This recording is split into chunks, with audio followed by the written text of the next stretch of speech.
Salve, salve, torcedor do Vasco! Tô na área novamente pra gente trazer as últimas notícias do Vascão. O Clube Cruz Maltino encerra a semana já pensando no que está por vir. Intensas rodadas de negociações prosseguem na busca por reforços para o ataque. Hoje pintaram fatos novos sobre dois colombianos.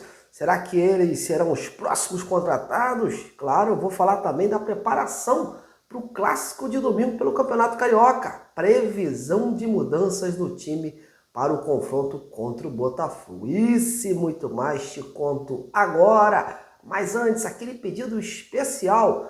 Deixa o like, ajude um amigo a aumentar o número de inscritos no canal, compartilhe os vídeos e faça esse trabalho jornalístico crescer ainda mais no YouTube e ser reconhecido. Conto com você. Bom, começando esse boletim de hoje, indo direto ao ponto, indo direto ao assunto, reforços.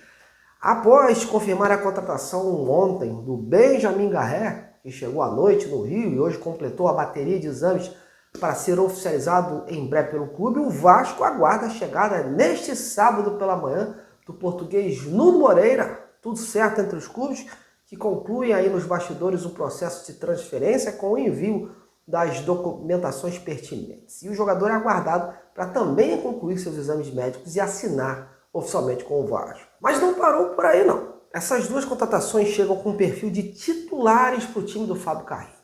Basta ver as cifras envolvidas, né, nessas tratativas. E agora o Vasco procura peças que possam se tornar opções para o banco. Jogadores que venham com um custo menor e possam se tornar oportunidade de mercado também no futuro. Nesse processo estão o angolano Lloyd Augusto e os colombianos Brian Palacio, do Atlético Mineiro, e o Neison Villarreal, né, do Milionários da Colômbia. Sobre Lloyd Augusto, meus amigos, a situação está mesmo complicada por hora, né? Nada descartável.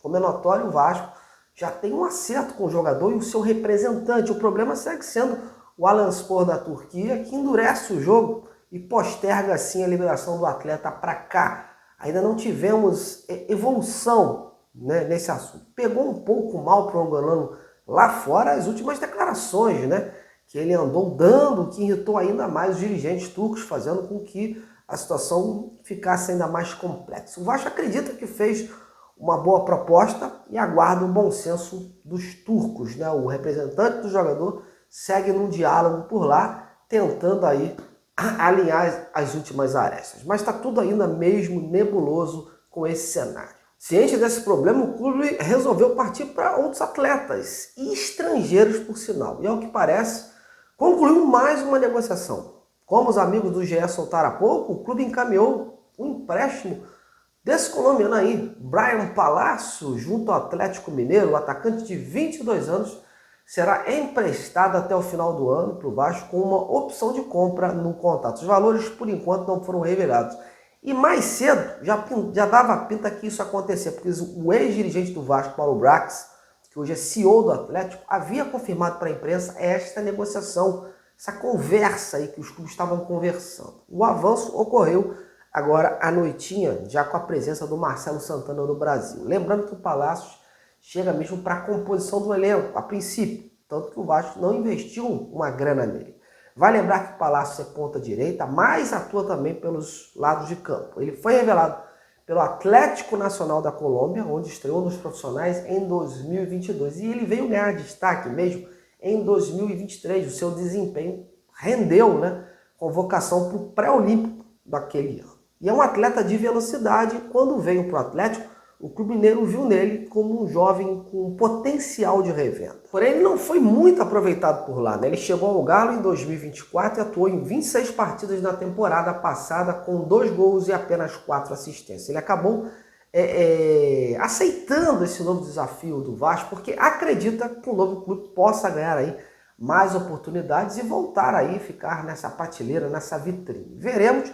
Como eu falei, ele a princípio chegou com esse status de banco, mas o futebol, meus amigos, é desempenho, né, dentro de campo. Se o cara for bem, vai ganhar oportunidade. Já aconteceu muito disso, né, de jogador chegar com status de reserva e triunfar. Lembra do Juninho Pernambucano na época, né, guardado as devidas proporções, né?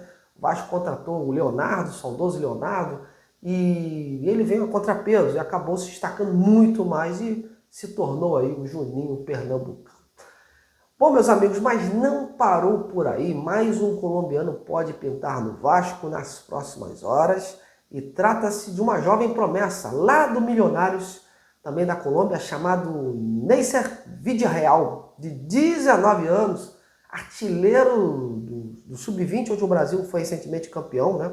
O jogador tem contrato com o seu clube até o final deste ano, não estava a fim de renovar, para poder ficar com passe livre e negociar com quem quisesse. O Vasco, nas últimas horas, demonstrou interesse pelo atleta e apresentou uma proposta satisfatória ao clube colombiano, tanto de valores como de forma de pagamento.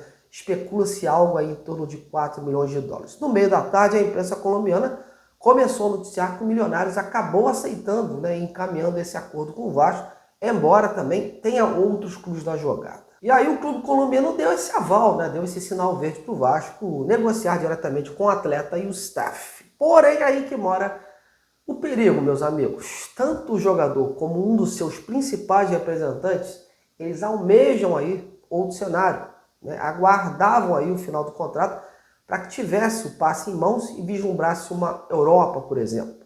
Pelo que apurei junto a colegas da imprensa colombiana, esse representante é uma pessoa mesmo polêmica e de difícil trato, de difícil acesso, né? Não costuma atender aos jornalistas e tem a fama por lá de fazer com que seus jogadores saiam livres dos respectivos clubes. Então, veremos se o Vasco vai conseguir superar esse obstáculo para avançar. Conseguindo isso, o colombiano seria aí mais um reforço, porque com o seu clube já está praticamente aí resolvido, praticamente encaminhado. A ideia do Vasco é oferecer um contrato longo, né?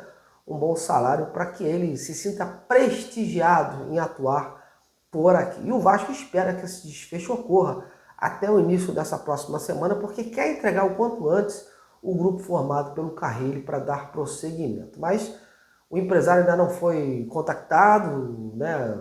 Tá difícil esse diálogo aí e vamos ver se o Vasco consegue aí esse contato, né, essa definição com esse jogador. E aí, galera, o que você achou desses dois colombianos aí? Uma legião de estrangeiros está se formando no Vasco, né, por sinal. Então, comente aí embaixo e participe.